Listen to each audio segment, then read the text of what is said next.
Hello, everybody. My name is Benjamin Bustamante, and I decided to look into working memory and post-traumatic stress disorder. And I have a couple studies that I looked at, so we'll get right into it.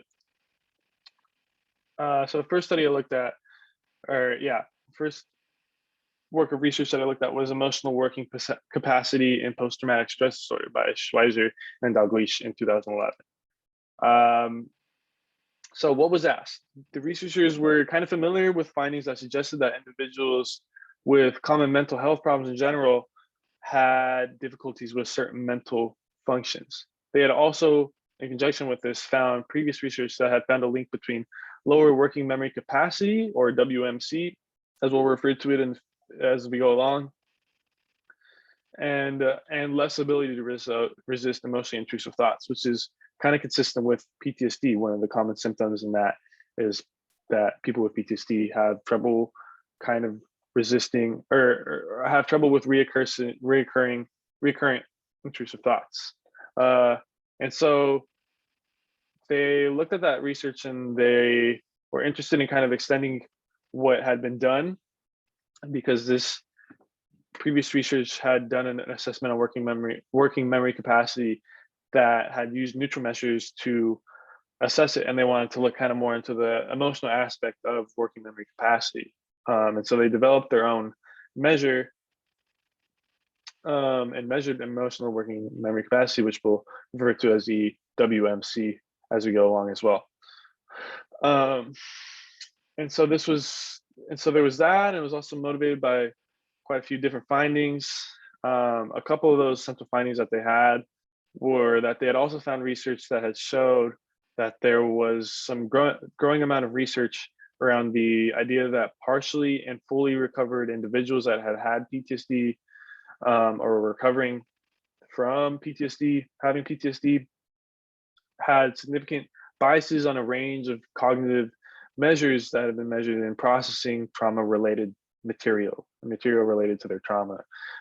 They also knew that because of these biases, that they were motivated to assess and see if they could assess and research the risk of people recovering from PTSD and reactivating their PTSD.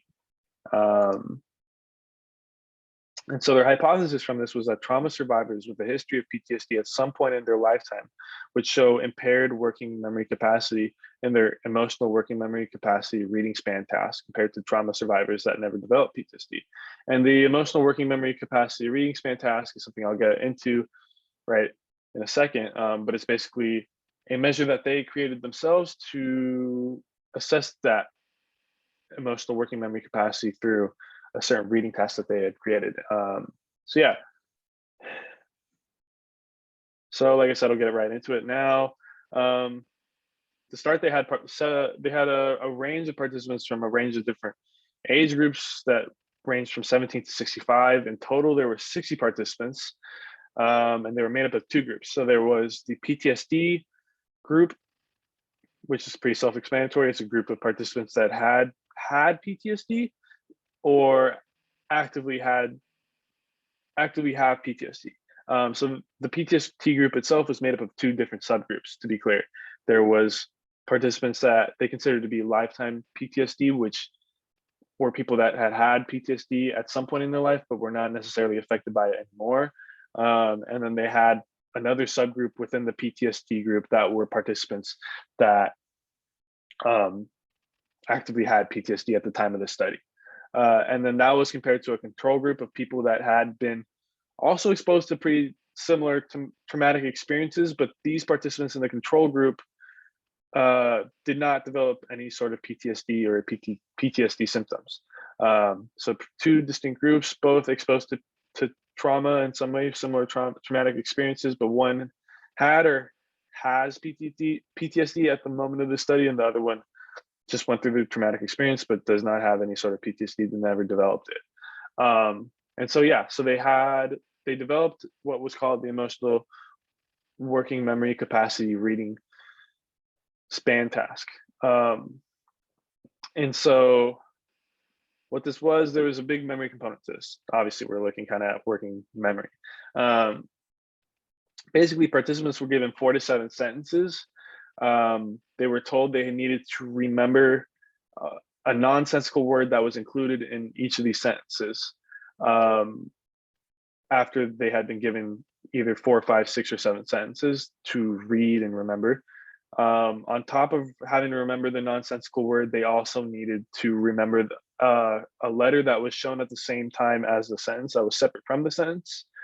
Um, and after every sentence, they needed to determine whether the sentence made sense or not. After they had been giving all their sentences, they had to recall the nonsensical word involved in the sentence, as well as the letter that was shown in the correct order that they were shown in.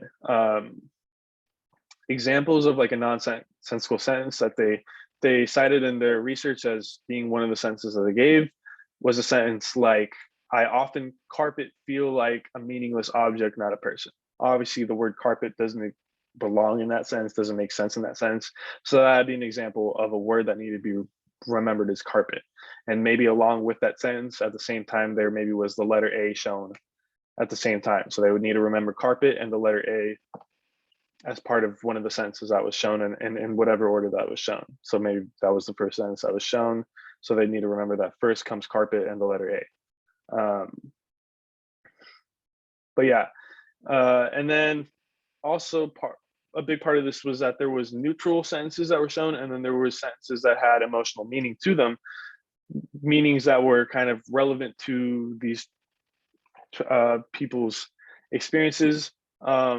And so certain sentences were taken from what's called the post-traumatic cognitions inventory, or the PTCI. This is an assessment separate from what was done, but this assessment in itself is one that has high validity and is used to assess people for PTSD, and people that have PTSD for the severity of their PTSD. They didn't actually use this, but they use sentences from this assessment because they have a lot of meaning that is relevant to what these people go through or have gone through. And so an example of a sentence that would be used as one that had emotional meaning attached to it versus one that was neutral was, well, one would be like the one I just said. "I often feel like a meaningless object, not a person." Another example that they said was the one that they used was one in the assessment that says, "I am a weak person and often unable to protect myself." Now, usually there would be a scale that people would kind of agree with or disagree with, but in this case, they just took the sentence and put it in and had a nonsensical word put into it to elicit an emotional response while reading this and trying to remember. And that was thrown in with other sentences that just had neutral meaning. And those were just kind of just random things. One of the ones that they said that they used was one sentence where they say, at the core without the nonsensical word, "A racing horse can run faster than a tortoise." It's a pretty normal neutral sentence. Not a lot of very just surface value meaning to it. So yeah, a pretty good measure of something that is a neutral sentence. And so those were used together in the sentences that were used. So yeah, and then as we go along, after that test was given to all these participants, comes the results that we have. Hold on one second, let me just move this. Okay, yeah, so with our results, I'll break it down for you guys. We have a top graph A, and we have graph B. Along the y-axis, we have their emotional working memory capacity score, how well they did in the assessment.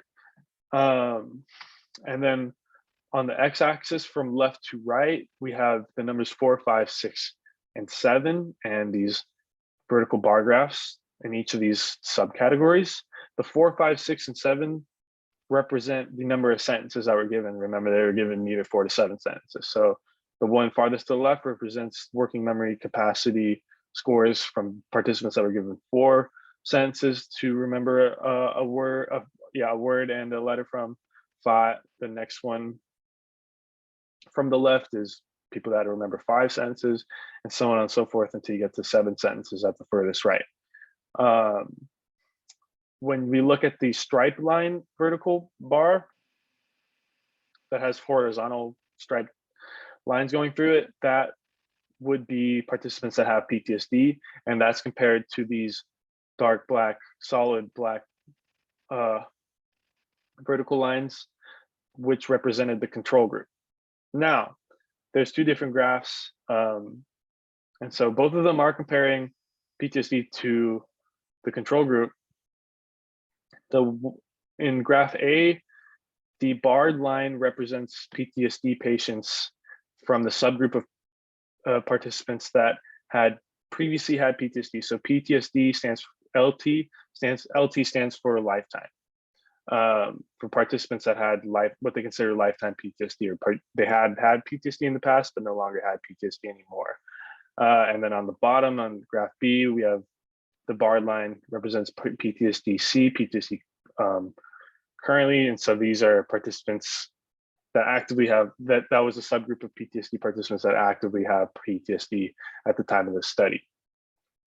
And when we look at it, we can see that there is a significant difference between participants that were given 5 sentences to remember and 6 sentences to remember, and both lifetime PTSD participants and current PTSD participants, compared to people in the control group of which didn't have PTSD.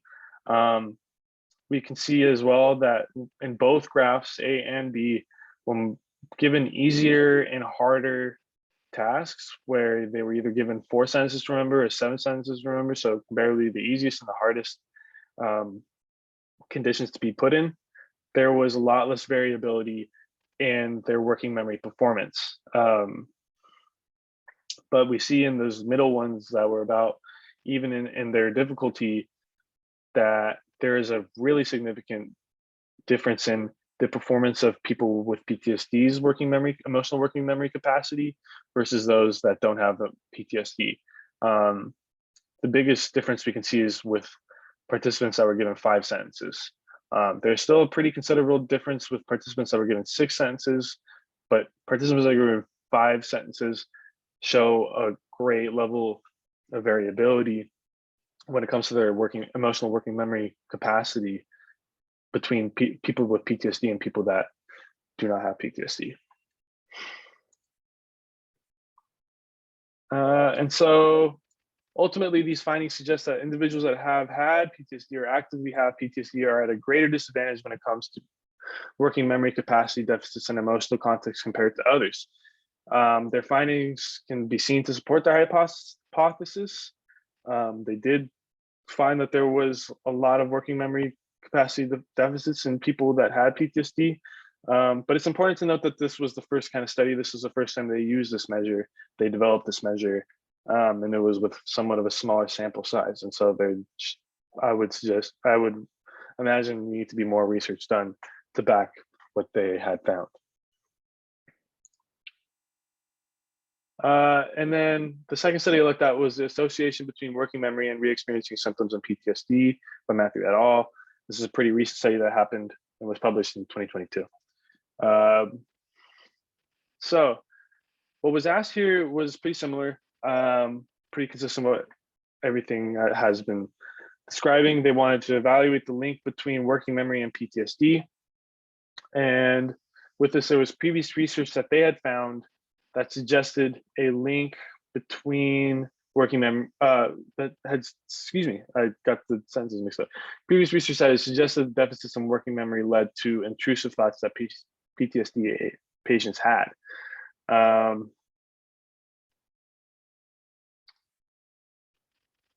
So their hypothesis was that lower levels of working memory would be associated with PTSD severity, particularly as it concerns the re-experiencing of symptoms.